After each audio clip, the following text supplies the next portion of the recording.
The Solo Show is brought to you, as always, by Victor Naraki Realtor, serving Disney and the greater Orlando area with celebratingflorida.com and disneyatyourdoorstep.com. At last we will reveal ourselves to the Jedi. At last we will have our podcast. Coming up on The Solo Show, Stan welcomes first-time visitor Jim Hemig to the Solo Studios as they review Maul, Shadow Lord, Season 1. That's next on The Solo Show. Hello, I'm Realtor Victor Naraki, and at one time I had created a search for you online for homes near Disney World. I wanted to take a moment to introduce you to my brand new website. Same name, new functionality, celebratingflorida.com. If you're still looking for property near Disney World, please take a look at the website. If it's a future wish, visit disneyatyourdoorstep.com for all my social media links. Thank you, and hopefully we will talk soon. This is what awaits all those who have betrayed me. Anytime Maul appears, it generates excitement. When I was working on the Clone Wars with George, he had an idea that he wanted to bring back Darth Maul. And we did figure it out. And now is the time to continue that story in Maul, Shadow Lord. Maul is a person filled with rage and hate, seeking revenge for those that betrayed him. Sam Witwer, so great. He's been a part of the legacy for 18 years now. The way that this show looks, that's the world that Maul sees. Dangerous, a little bit more rough around the edges. You know, anger, fear, aggression. There are many who have prospered from my misfortune. This is some of the most exciting stuff I've ever done. My job in this series is to be a good guy, fighting bad guys, fighting even worse guys. Stand down and surrender. You understand? You are greatly outmatched. I heard, betrayed by our own. Devin Azara is a teenage Jedi trying to decipher right from wrong. I know what you're doing. We're nothing alike. Gideon brings so much nuance and depth to the character. Devin must react and relate to this situation that she is pulled into that goes against all her training she's known so far. Excellent. Because we were pushing the cinematic language of our show. Everything had to have a quality jump. The storytelling, the visuals, the designs, the animation. We created real map paintings. We have even created miniatures. And all these lightsabers. Even the way it sounds is more extreme. You actually hear the sound of Sam screaming built into the saber.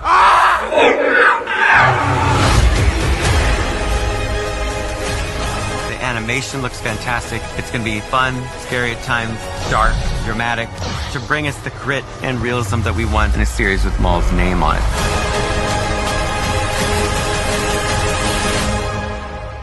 Hello and welcome to another edition of the Solo Show. I am Stan Solo, as always, and joining me today for the very first time on the Solo Show. In fact, we just kind of met 10 minutes ago. Jim Hemig, how are you today? Welcome to the Solo Show. Hi, Stan. Thank you very much. Yeah, I'm happy to be here. This is a fantastic topic to talk about. And that has got to be the biggest opening in a podcast history. Between Ken's intro and the Maul intro and everything, I don't know what I'm thinking. It's crazy. Oh, I know. What can we possibly add to that? Every time Dave Filoni talks, well, I can remember when I was doing the Clone Wars with George Lucas, every single time he has to bring that up. Yeah. You know what I'm saying? Yeah. Oh, yeah. And it's, yeah, but how do you follow that? I mean, that little summary really, that just nails it right on the head. Yeah, absolutely. Let's find out a little about Jim. Jim, so where are you from, and what's your kind of Star Wars history? Well, I'll be honest. I'm just a fan, like probably millions of other fans. So specifically, my history is I went to Star Wars in 1977. When it came out on the screen, and I've been a huge Star Wars fan ever since. But I'm not trying to brag because I know hundreds, if not 1,000, other people just like me, and we all talk about Star Wars all day long, every day for so many years now in a row. So no, huge Star Wars fan. I live it. So the way I look at this is, I know a lot of Star Wars fans, they all have different, themes or niches, things they like. Some like to collect things. Some like to, go do cosplay, video games. My niche is I love having my house be as immersive as possible. So Nice. I love Galaxy's Edge. So my house, I've got 4 rooms that are like Galaxy's Edge. I've got a droid, it's all Star Wars, a droid gaming room. I've got an Ewok room, the Force Moon of Endor room. I've got an Oga's kitchen. I've got a docking bay TV room, and everything is life size. So Chewbacca, R2-D2, BB-8, Yoda, Stormtrooper. I mean, I got stuff everywhere. So I like being part of that immersive feeling where I'm in Star Wars. That's my niche. But there's so many different niches out there. People like to collect popcorn buckets, or, it could be lightsabers or whatever. But yeah, that's kind of my thing. And I've been doing it for a long time. And when this Maul show came out, I was cautiously optimistic because I'm a fan of the good guys. That's kind of my thing. I don't have any bad guys. I don't have no Darth Vader in my house. I do have one Stormtrooper because I thought that was kind of cool. Yeah. But I got all good guys. And when this came out, I thought, I'm not a bad guy, guy. But oh my gosh, this Darth Maul series was so amazing. See, I'm exactly the same way. I think you and I very much alike. We'll go back to the original release of it, and the same thing. Like I'd rather have a Mace Windu story told than a Darth Maul story, almost. Yeah. You know what I mean? Because I go for the good guys. That's how same type of thing. Yeah, but they did such a good job with this, and we could talk about it. But the show is fantastic. But I'm very happy, and so you asked the question. So I was part of that generation where the original movies came out, and then all these books and comics.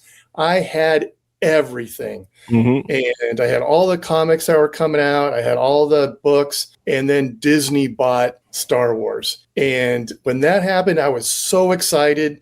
I went from, a fan to a huge mega fan because Disney bought it. The future's great. And then they decided to make everything non-canon. And that destroyed my life. It destroyed me. I had bookshelves of books that I put in boxes and I took to the secondhand store and just gave it to them. And I was wrecked. Wow. I was done with Star Wars because I invested so much time. And then when then I was done with it. And then when Mandalorian came out, I was like, this looks kind of cool. And then I was hooked and right back in, and I've been reading all the books and comics and everything on the new canon ever since. So yeah, seems like it's been a wild ride. Yeah. See, I was reading the books and I just couldn't keep up. I was buying every book, and I had like 5 or 6 books that I hadn't read yet, and I'm still reading the first, and then like 5 or 6 more books. I kept buying these books, and I'm like, I'm never ever reading them, so I just stopped buying the books. So I never kind of got into the what do they call the canon?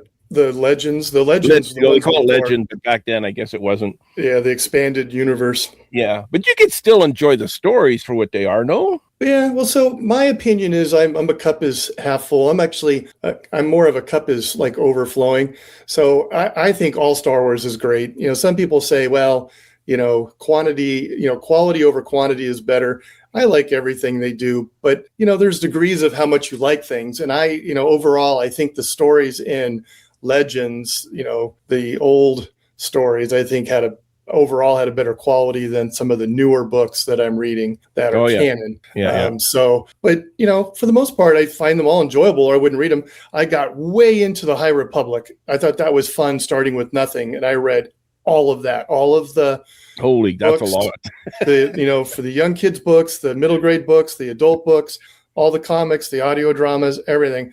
And I really enjoyed that. That was a multi-year experience catching up with all of that. And I liked it because it started from nothing. You didn't know any of the characters, and by the end you were completely hooked. But that's the fun part of Star Wars. There's so many different places to come into the stories and enjoy what you want to enjoy, whether it's animation or the movies or the TV shows. You can jump in where you want. Yeah. I like the people that say I only like the original trilogy. It's like, are you crazy? What do you mean you only like the original so there's 9 movies, you like 1/3 of them? Yeah. Well, and that's Star Wars a score of 33%. Yeah, and this is where I think Filoni is a genius. Now, I think Star Wars is at a new beginning with Filoni, and maybe that's not fair to say because there's a lot of people that are working on these shows over the years, but this is like his first, with him at the helm, and I look at this Maul as this was so well done in so many levels. Where Lucas was quoted in saying that he made Star Wars, the first one, for teenagers. That was his focus was that was his audience, teenagers. And because they're got their minds are ready to just absorb all kinds of crazy things. And that was his core group he was going after. I think this Maul is very similar. It's, so if you're, what I would tell somebody, and I'm sure people that are listening to this are already Star Wars fans, you probably already watched all this show and the Maul show.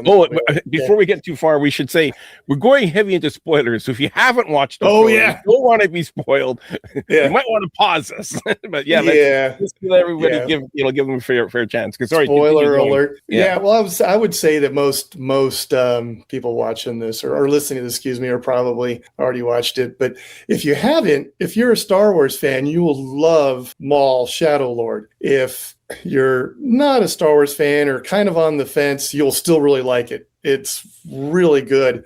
The action is just amazing. The artwork is just amazing. And we can go into details on that. But I think that if you're a Star Wars fan and you've been on the fence or you've paused, get back into this show. And then I think with Mandalorian and Grogu coming out, I think we're off on a new high coming up soon.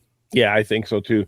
Speaking of Mandalorian and Grogu, I fail as a father. My daughter's 31 years old, and she's not a Star Wars fan. She did enjoy the Mandalorian series. So Disney Plus put out this 25-minute video on Disney Plus, kind of showing a part of the Mandalorian. Yeah. Or was it 25? No, it was less than that. I think it was 10 minutes. It was 4 minutes. 4 minutes. 4 minutes. Oh yeah, there we go. It was 4 minutes. The theater had the 25-minute. It was a 4-minute clip you could watch right now on Disney Plus. So I said to we always watch Bob's Burgers, my daughter and I together. So I said, hey, hang on, before we watch Bob's Burgers, I want to watch this. It was May 4th. It was yesterday. So I put it on. And so after it was over, she goes, I want to go see that movie, she said. So well, there you go. Mandalorian, I think, is probably a really, really good jumping spot for people. Yeah, and Stan, I have two boys, and they're about the same age as your daughter, and I just think it's a different world for kids. Young people today. Disney Plus is not cheap, so you got to make decisions on what you spend your money on. And if you look at Disney Plus, a lot of it is a bunch of old shows, old Star Wars movies or whatever. Yeah. And they're kind of interested in the newer stuff. And so, I think Disney in their Star Wars franchise made a mistake of going away from movies and going, I don't blame them. I would probably do the same thing myself. It's like you got this fleggling streaming service, you got to put all your content there. But if you're not in the movies, now all of a sudden it's, hundreds of dollars a year to have that streaming, system in your house. So I think the young people are kind of like, I can't afford that.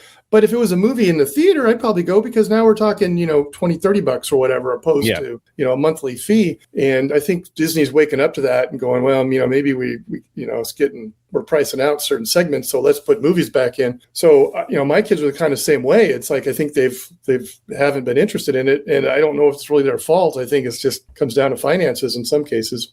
Mm-hmm. Anyways, I want to talk about Mandalorian. Where in the timeline is this series set? Do you know? So Maul? Yeah. So it's my understanding. So and I like talking about this part of it because this is my favorite time. So after Order 66 is complete chaos, right? Yeah. And there's not a lot. I mean, there's some books and comics specifically, and you've got some parts of that in the Clone Wars and Rebels. But there's not a lot of stuff there in the early times. So I love this time because, when you read about, especially in the High Republic and some of these other, earlier, works, you've got the Jedi that are kind of at their best. You've got, the Phantom Menace, the Jedi are at the top of, holding the galaxy together. After Order 66, the Jedi are on the run. The few that are left, they're on the run. Yeah. And so, they're not at their best. It's a mess for them. It's survival. And this is the time in the galaxy when, the the different systems are understanding that the Empire's in charge now, but they don't really know that the Empire is going to come crack down on them. They see the Empire as just and, going to provide security. They see that as a good thing. They don't know the other side of it with the Emperor and control and all of that. They don't know about the Death Star yet. They don't know any of that. So this is that time where the Jedi are just, the remaining Jedi are laying low, and they don't really know about Darth Vader. They don't know about the Inquisitors. They don't know this. And that is reflected in Darth Maul, which is now Maul. He's no longer Darth. He's just Maul, and he doesn't even know to what extent the Emperor has what the Emperor has done. He doesn't know about. He's aware of some of the Inquisitors, but he's not really. Doesn't have no idea who Darth Vader is. He doesn't know there's a new Darth. Yeah, he doesn't even know that the Emperor has an apprentice. So it's that early stages of that. Right after Order 66 and the chaos in the galaxy and the Empire's cracking down. So it's that part right there that we really haven't had a lot about, especially in, on the screen. So it's really cool to see that part. So this is kind of like, my understanding is it's like after Bad Batch, but before Solo, a Star Wars story. Yes. Is kind of. I guess if we're going full spoilers, so this season ends where you could see where it's going to connect to Solo, which is really cool. Yeah. I'm one of those guys that I really like the Solo movie. Same here. But you get to the end and you see Maul and you're like, well, why didn't they lead with that? Or what about Jabba the Hutt? But it is what it is. But this Maul is connecting the pieces to that time frame in the galaxy far, far away. Yeah.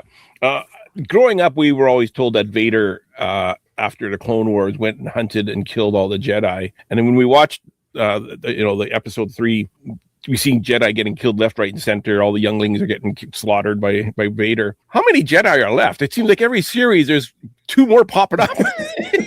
Yeah. You know what I mean? Yeah. Like in this one, we get 2. We get a youngling or an apprentice and a master.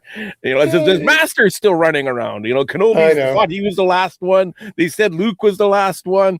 Well, now we got this. What was his name? Iko Dito. Coming. All of a sudden he's there. We got this Darian's there, or Devin. There's a never-ending supply. I guess the way I look at it, and again, I always preface by saying I'm the cup is half full guy. So, a couple things. One is there were supposed to be thousands of Jedi. So, I think killing all of them with Order 66 all at the same time, realistically is impossible. So there's going to be some. And you also have, a lot of, in this galaxy, there's Force wielders that aren't necessarily Jedi. So, there's that element that there's some kind of gray Jedi, the Jedi on the fringe.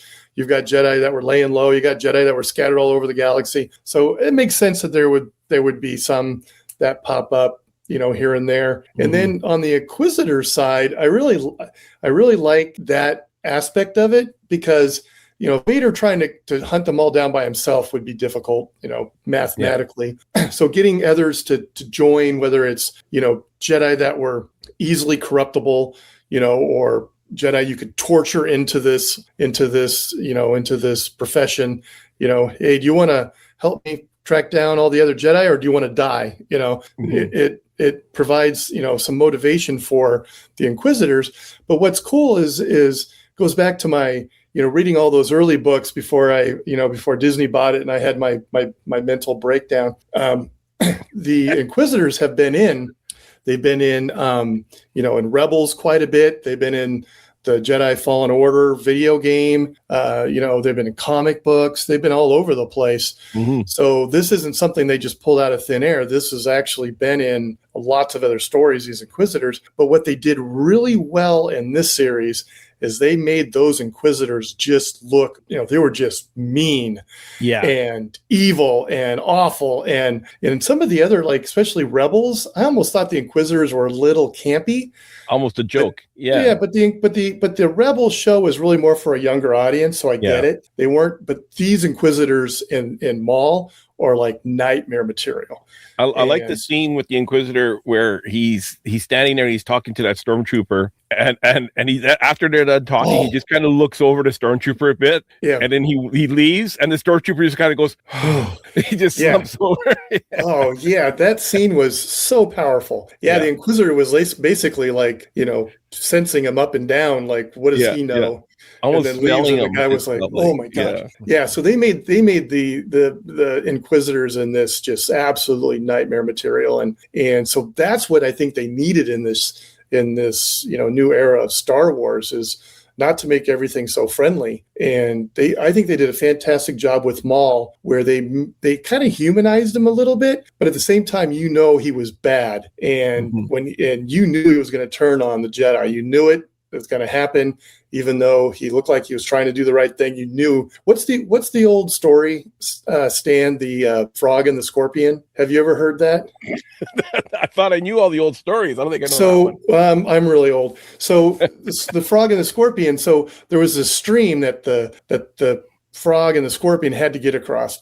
And the scorpion said, "Look, I won't kill you if you take me across to the other side. I will jump on your back, frog, and you swim across the stream. And when we get to the other side, I won't kill you on this side of the stream. If you take me to the other side, I won't kill you. So I'll jump on your back and we'll go across, and we'll both get to the other side of the stream."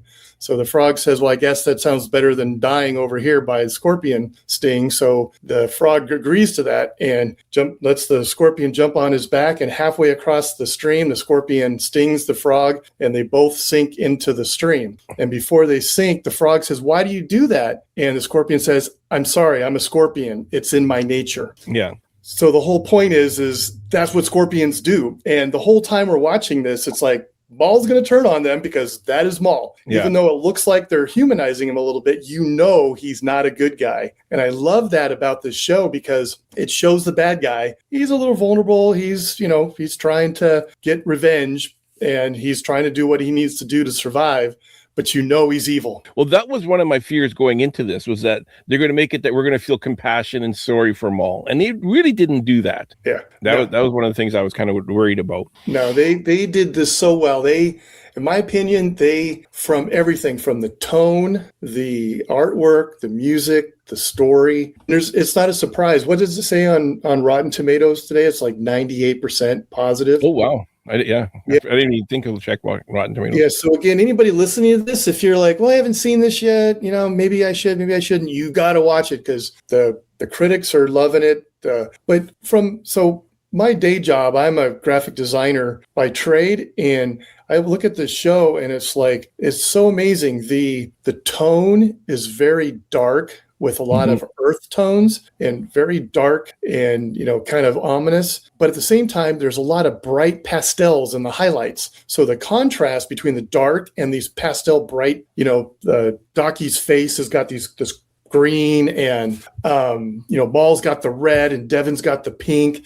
It's this really great contrast. And then they also did this amazing combination of almost like old school matte paintings. I think they were digital, but it looks like back in Star Wars Return of the Jedi, when the Ewoks were swinging from tree to tree, a lot of the stuff behind the scenes were those matte paintings. Yeah. Somebody painted all the details, and they wanted to, from what I read, they wanted to bring out that kind of that similar feeling. So like on Janix, a lot of that's these matte illustrations or matte paintings with the animation in front of it. So you got this cool contrast of dark and bright pastels. You got the digital effects with the animation with these matte backgrounds. They've really upped the quality of the production, the animation production on this, beyond Bad Batch, beyond Clone Wars. Every time it gets better, but this is another step in the right direction. Yeah, absolutely. And I just love the brush strokes almost. It was like watching a painting almost. Yeah. On Star Wars, on StarWars.com, they put a little video out. I don't know if it's still there. I grabbed it off their website and put it on my big screen TV in my gaming room, where I loop it. It's basically the Janix skyline, and it just looks awesome with the brush, and the animation and the lights flashing, and it just circles on my computer. It just looks really cool. But they nailed it. And the other thing that we were talking about earlier, before we started the podcast, where Disney came out with a series of comic books, at least two issues, that Shadow of Maul, which is the prequel to this to this Disney Plus series. And the artwork is very similar. It gives you the same feeling of what's in the show, and it's kind of the prequel, but the artwork is really good in those comics too. So if you're into this, they've got, I think 2 of the 4 comics have actually been released now. So make sure you go to your the comic book store and get those, because it gives you a little backstory on, the 2 Boots and, Brander Lawson, their relationship, and of course the underworld there on Janix. Speaking of 2 Boots and the Brandon Lawson, I love his name is Lawson. He's a law guy. He's it's easy to remember. Yep. That was one thing I thought was a little bit too earthy to me. And how many cups of coffee does this guy drink a day? Like, his desk is covered in cups. He's driving in his car. He has like a cup with no lid and a weird handle. He's drinking coffee while he's driving in his car. And that's So I love droids. It was almost like they gave him the cups of calf instead of a cigarette. You expect to see you know what I mean? Like you expect to see a bunch of ashtrays with cigarettes butts in it, and instead of that, the coffee cup. That's actually a really good point, because I didn't catch that. Yeah, this day and age, you can't really have a chain smoking cop. That's like that's the typical, back in the 60s and 70s, that's what you saw. So I think that's the replacement for the cigarette. But as you know, I said earlier, I got my droid room. I love droids. I love 2 Boots. I love the spy bot, on the other side of the camp there. But what was funny with 2 Boots, I don't know if you caught this, but he would stand there with a cup of coffee also, even though there was nothing in it. Exactly. I'm not trying to fit in. Cigarette. I'm picturing him standing there with a lit cigarette, but he's not able to puff it. Yeah. So 2 Boots has got his cup, and then Lawson's got his coffee. And so if you read the comics, the first comic that in this prequel before this show is Lawson's being interrogated because one of his bus went bad, and he's basically almost seems like a rogue cop, like, hey, I got to do what I got to do. This is a tough city, and it introduces him in 2 Boots, and then they go off on a little adventure and end up in this bar and fighting the underworld. And it's kind of neat to see them, to understand who they are and how they work together before this show, because the show 2 Boots basically turns on Lawson, saying, we got to call the Empire, we got to call the Imperial forces in, and he's like, no, we got this. So it gives a little history to their relationship, which I think helps with the show. But that's why I love the comics, and it allows you in that format to do things, to explain whether it's before or after a show or whatever, or during, in a probably more economical format. So I'm at the comic book store every week saying, what's the new Star Wars thing? You notice 2 Boots when so that Imperial officer, he takes the cup away from him, and and it's empty. He's kind of like, what is this robot doing? What's this droid doing? But he tells him you can't wear your boots anymore. He says that's not part of your uniform. And so he goes, how do you recognize me without my boots on? Do you notice that his feet were shiny? Yeah, like they've never been dirty. yeah, because all the other, he's all beat up and scruffed and dinged and banged, and from the used universe. But once he took his boots off, it's like you put a piece of tape on a hockey stick, and then you peel that tape off after. That part's still clean. Well, what's fun about Star Wars, if you're a Star Wars fan, you see, what did Maz say? If you've been around the galaxy long enough, you start seeing, the same, what did she say? The same eyes all the time. And so, but if you watch enough Star Wars or read enough Star Wars, these characters are all very similar. 2 Boots to me is so literal. He reminds me a little of C-3PO. Yeah. He's kind of like, in his role in this series is he's a literal guy. Like, hey, we're supposed to call the police in. There's always got to be that person that's focused on, just following the rules. And that's 2 Boots. And each side has to have a droid. So you got 2 Boots and then Spybot on the other side. And then you always got to have the comic relief, or the guy that's going to, say the stuff. Because like Maul's the serious, he's got the hatred built up in him. So you got Vario, that little guy. He's the guy that's going to say the little quick, statements and goofy things. One-liners almost, yeah. The one-liners, like, gosh, we shouldn't be doing this. So when I first heard Vario, I thought they got Steve, but was it Steve Buscemi, the actor? Yeah. Because I could have sworn that was him for the first 4 episodes, and I kept checking the credits. I'm like, it's not him. It was Chris. I can't even pronounce his last name. Diamantopoulos. Yeah, I can't pronounce his name. Yeah, I'm not sure. But he really sounded like Steve Buscemi to me. Yeah, they do get some pretty good voice actors. I thought Master Docky, I can't remember that guy's name, but he's the insurance guy, on Dennis Haysbert. Yeah, he's got such a great, mature, nurturing voice that I thought he was fantastic as a Jedi Master. Yeah. So, it was great to have him in there. But I'm surprised that character made it to the end. I didn't think that was going to happen. But and I guess if you're still listening and you haven't seen it, shame on you. But I think that the Vader treatment in this was perfect. This was, so you asked earlier, when was this? So in my opinion, this is early after Order 66, when Vader is not like newly minted, but kind of newly minted. This is kind of early. Yeah. And I would say this is like Vader at his strongest. And so if Vader would have come out of the smoke talking smack and, waxing on and on, talk, that wouldn't have been Vader. He would have just been angry. He would have just come out like, my job is just to slaughter you guys. And I'm not going to belay this. And so I thought what they did with Vader was perfect. The fact that he didn't talk at all, I thought was a great choice.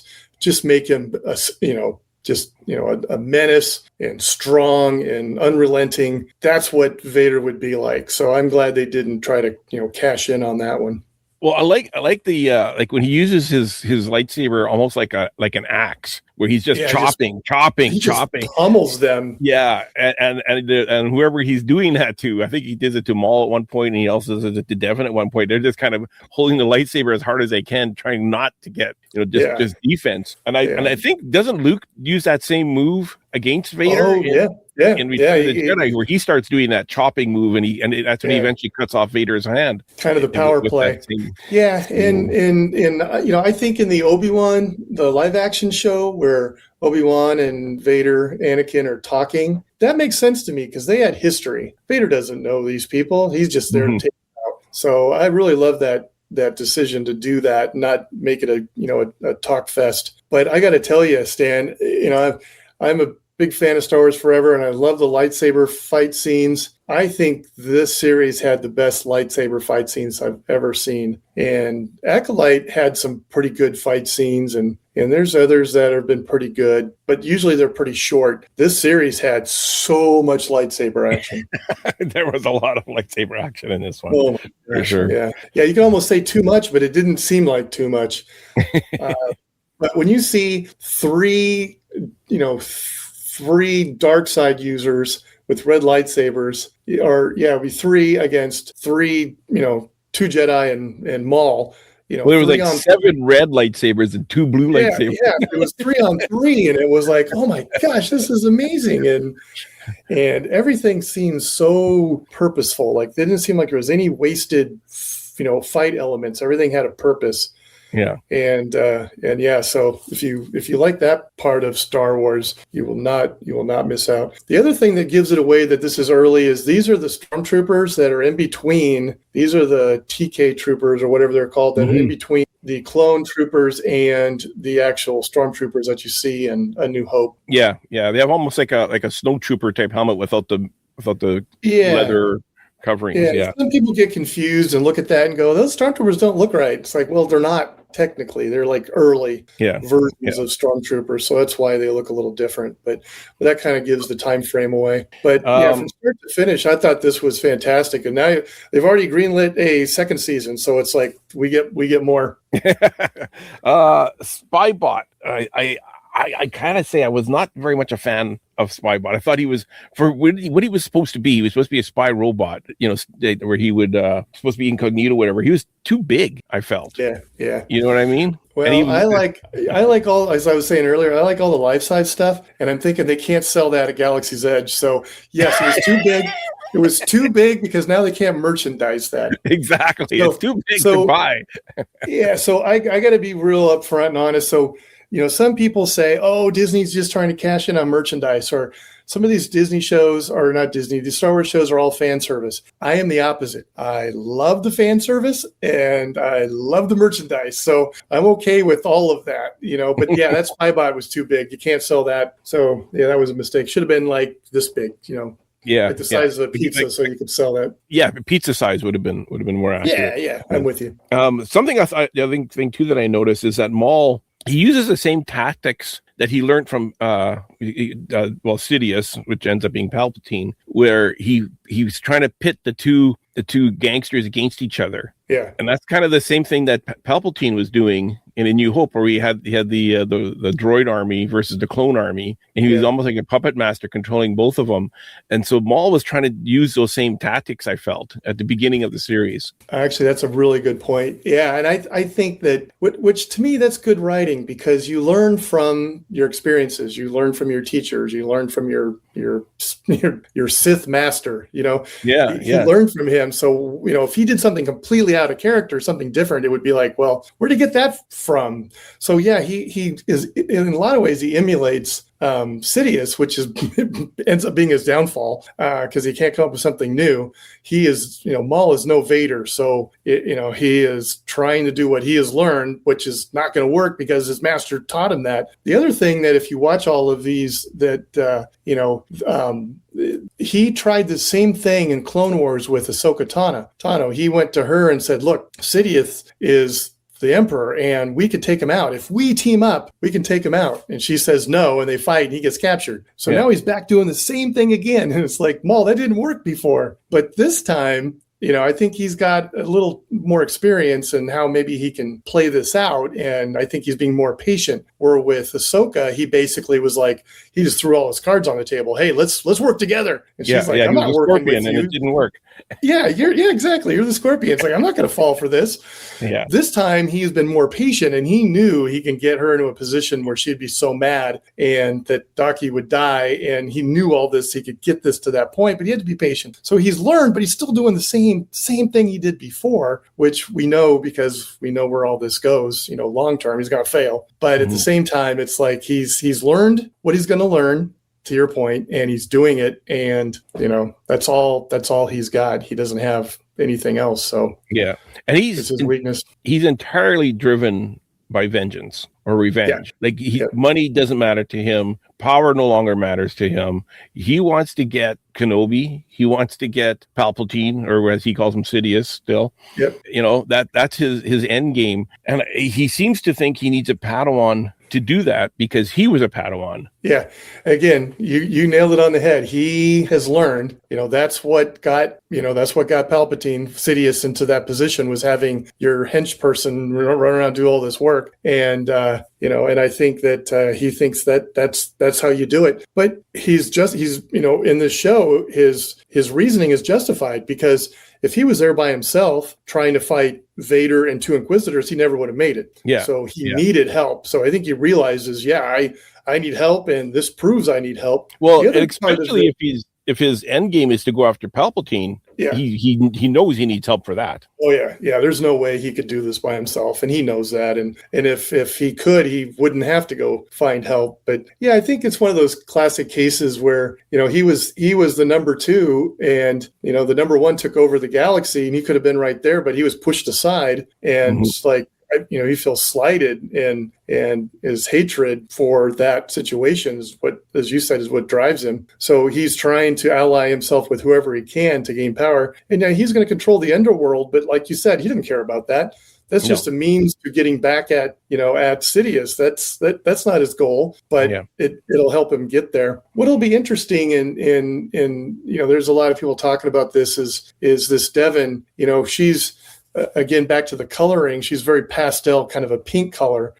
People are comparing her character to Darth Talon in the extended universe, the Legends material, primarily in comics. And so Maul had an apprentice, Darth Talon, but she was like all tattooed, and in comic books she was barely wearing any clothes and all this. And so I think we haven't seen season 2 yet. Yeah. But what I'm thinking is, I think Filoni and crew are like, we like that idea, but we're not going to do that literally. But it's got some legs there to do something with that concept. And so I think they purposely made her pink, to make it different. But when she's got the red lightsaber in all those last 2 episodes when they're fighting, she looks red because of the red lightsaber. And I don't think she'll ever get tattoos, but I think she's going to grow up, and with the red lightsaber, she's going to look red. And, Maul is no longer Darth Maul. He's now just Maul. And she's never going to be Darth Talon. But I think she will basically be that character, or they'll kind of bring some elements of that character into her future. So now Devin is basically Maul's apprentice. She ends with saying, "I'm ready." Yeah. Is he better off now than he was at the beginning of the series? Like, at the beginning of the series, he had his two, what were they called? Icarus and Scorn, the two Maul-like brothers, as well as a handful of Mandalorians, and was it Rook Cast, the red Mandalorian. So he had a little army started. He lost all of that. I guess Rook survived, eh? Well, who knows? I think hope Rook so. made it on. Did she make? Well, No, Vader killed her. I think we're led to believe she got killed, because it sounded like when she got pulled into the mist, into the fog, it sounded like a choking sound. So it sounds like bad. But so he's got nobody except for Devin now. Yeah, is he better off? Do you think? Well, if you die in Star Wars, if you die off screen, you're not dead. Yeah, that's true. I think that's been proven. So they walk up and they go, "I thought you were dead." Well, I was, but I'm feeling better now. Yeah, I got better. Yeah. So the way I look at this series is this is a transitional series. So where we left all these guys was in the Clone Wars, where Maul had basically taken over Mandalore and had a bunch of Mandalorians on his side. And now he's trickled down to this last group, which now are all gone. I think this was transitional, where that was the end of that story, basically, where he had help from this rogue group of Mandalorians. They're all gone now. And now he got his apprentice, and he's going after Crimson Dawn. And I think that's where the next stories will take us, where that Mandalorian arc is basically done, and now it's going to become this new arc. That's the way I saw that. But again, if you're listening to this and you haven't seen the Clone Wars, it is a wonderful animated show, but it's so many episodes. Just Google the Darth Maul episodes and watch those, and that'll put a lot of this into context that we're talking about. You'll be like, oh, okay, I get it. Now I can see all these pieces connecting to this show. Yeah, exactly. So the other thing I wanted to talk about too was going into this. I mean, you're like me, you like to make these predictions about stuff. Did you think we were going to see Vader in this season? I 100% thought they would. And did you think it'd be more Vader than we got, or no? This was exactly what I hoped for. Okay. I wouldn't say expected. It was exactly what I hoped for. So are you a Marvel fan also? Yeah. So I grew up with Star Wars and Marvel. I'm really more Star Wars, but I watch all the Marvel movies. Do you remember that not the current Fantastic Four movie, but the one before, where at the very end Galactus comes through the clouds and Silver Surfer flies up and goes into the clouds, and then the movie's over because he destroyed Galactus? Yeah. It was like this huge letdown, like, oh, Galactus is here, and Silver Surfer just flies up into the clouds, movie's over. And you're feeling like, wait a minute, where's the epic fight scene? Yeah. So when I heard about this series, I thought they have to have Maul and Vader fight. Neither one of them's going to die, but they have to have them fight. They have to. If they do the whole thing where you get to the end and then they go, oh, here's Vader, and then the end, and they don't have a season 2, then we're all going to be like we were with that Fantastic Four movie. Like, you got to be kidding me. You got to this point and you didn't deliver. So I really was hoping that they would do this, and they did. I thought they handled it very well. Vader was there. He was a monster. He didn't, he was just evil incarnate. He didn't talk. He just fought, and they escaped because, you're going to have to. I mean, you can't have Maul die or Vader die because the story's not there yet. So I thought they did it very well, but I was really hoping.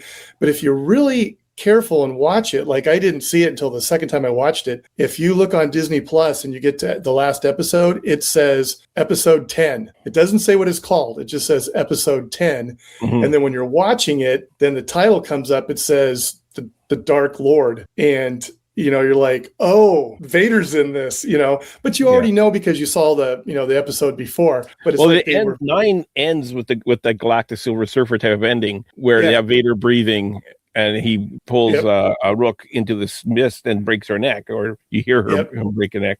That's how 9 ends. Episode 9 ends, and I thought that is how they were going into this. That's how I pictured the series was going to end. Happened. Yeah. So I'm so glad they didn't do that. But I thought it was so cool that they hid the title of the last one so that you didn't know, when you got into May the 4th, when you watched the last two, you didn't know that was going to happen. But to answer your question, I think they handled it perfectly. I'm glad they did what they did. I have no regrets. I thought it was perfect. And my prediction is that this will go to 3 seasons, just like Bad Batch did.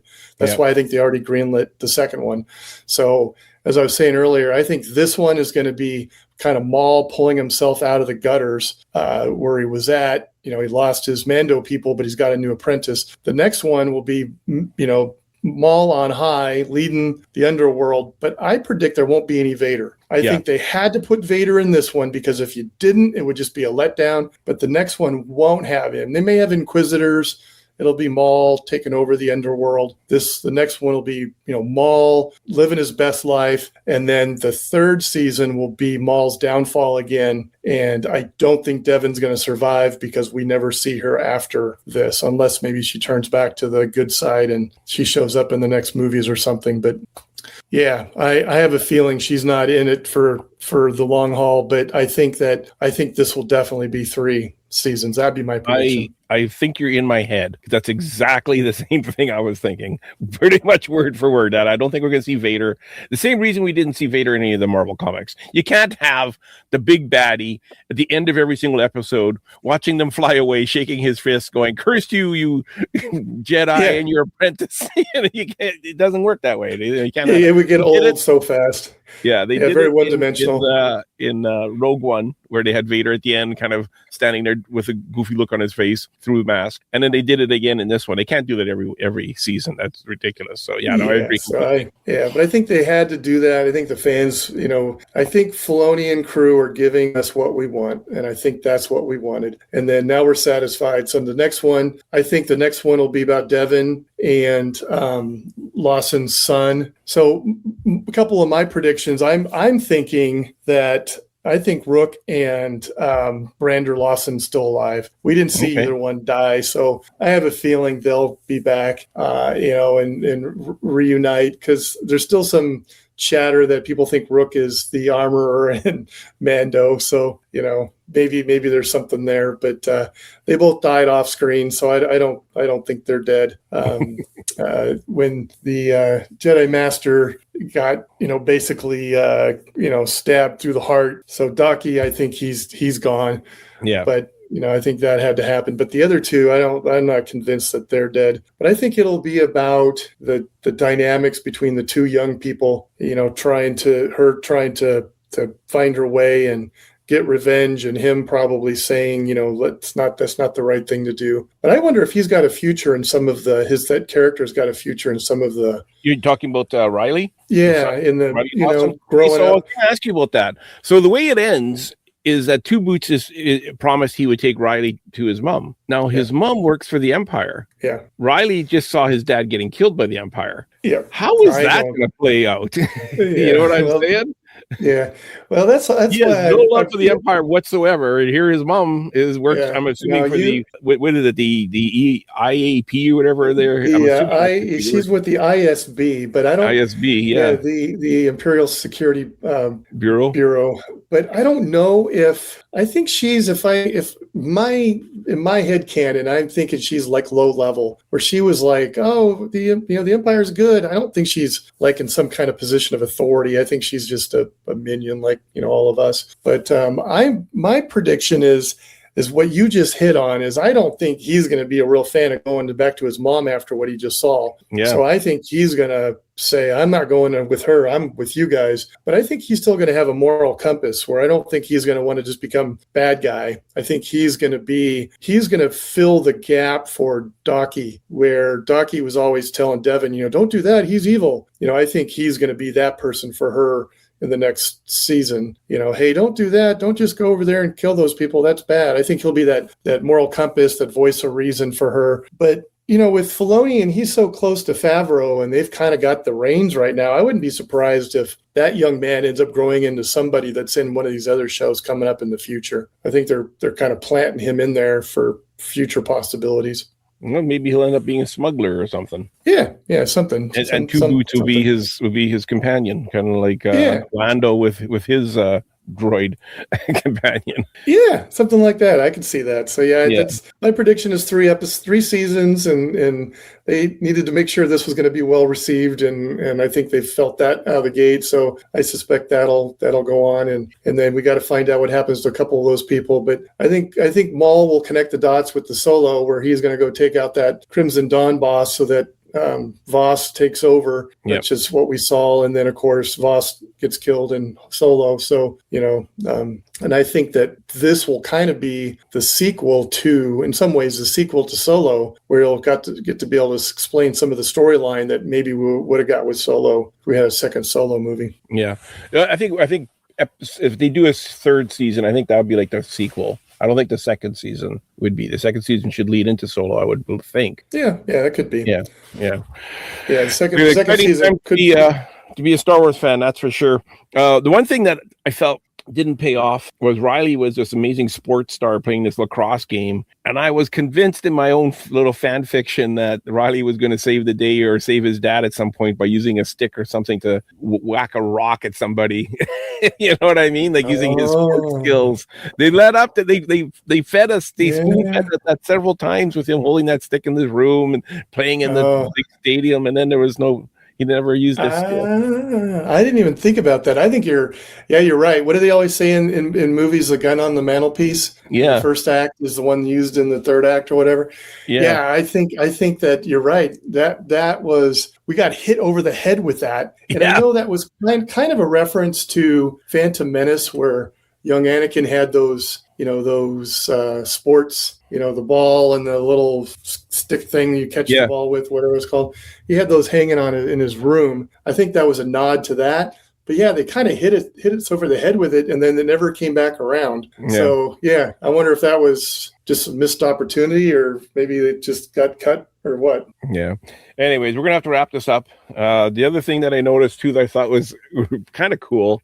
I'm a big fan of Barney Miller, and on Brandon Lawson's desk, he had that ball inside a little. It was like it wasn't a trophy, but a little holder. It was like old Jehoitz on Barney Miller. He always had the New York Yankees baseball on his desk, and everybody that came always picked up the ball, and he always ended up taking away from them and putting it back. I'm positive that's a nod to Barney Miller. That's why I said I'm some people complain about the fan service or the Easter eggs, or the merch. I told you I'm all in for that. I love the Easter eggs. So as soon as the show's over, I go, and there's a few sites on YouTube that, point out the Easter eggs. And I'm always like, okay, how many did I get? Just testing my own memory. And, did anyone get that? Did anyone get the ball faking? No, nobody said. Nobody got that. Nobody, not that reference. So that was pretty cool. But there's so many references, and sometimes I think the references aren't even right. Like, they think it's there. Maybe it was never intended, but I love that, because to me, that ties this galaxy together. If you've got these things that are similar or a nod to something else, it connects the dots through all these stories. And I like that part of it. Yeah. Well, Jim, I want to thank you for coming on. This was an absolute blast. You were great to have on. And thank you so much for coming. This is kind of like last minute. I just reached out in our Facebook group. They go, hey, I need a co-host tonight. Anyone available? And Jim said, I'm free. So I really appreciate it. You said, do you want to talk about Star Wars? And I'm like, anytime. Perfect. All right. Any final thoughts there, Jim? Oh, just I can't wait for Mando and Grogu. It's the May is such a great month this You got year, your tickets already? I got tickets for the Thursday night, first show at 6, and again on Sunday, because I wanted to watch it twice, but I wanted to give a little time in between. Oh, okay. I wanted to do it back to back, so got the first night and then a couple nights later, and then Sunday. I got Thursday morning and Thursday night, so I'm gonna have to hang out at the mall all day, I guess, because I'm not. This is the way. Yeah, I've already been to Burger King twice in 2 days. My pants aren't going to fit with all these blue milkshakes I'm drinking. Don't even talking about Burger King. I'm so angry with them. Oh my gosh, I couldn't believe I bought 3 meals and I didn't get any cups or nothing. Oh. Anyway, Ken, take us away. If you have a brilliant idea for a future edition of The Solo Show and would like to take your turn in the guest host's chair, then drop us an email at thesoloshow01@gmail.com. Tell us about your idea for a show and we'll contact you about a date and a time for you to join us. If you would just like to keep the conversation going or have a comment about a previous show, then visit us on Facebook at The Solo Show. Don't forget to join us on YouTube, like us and subscribe to the channel, and don't forget to hit the notification bell so you'll never miss a new show. All logos, songs, music, and sounds that are made by and for Disney and its affiliates are owned by the Disney Corporation and are not, nor are they intended to be owned by the Solo Show podcast. We hope you enjoyed the show. Thanks for listening, and bye for now.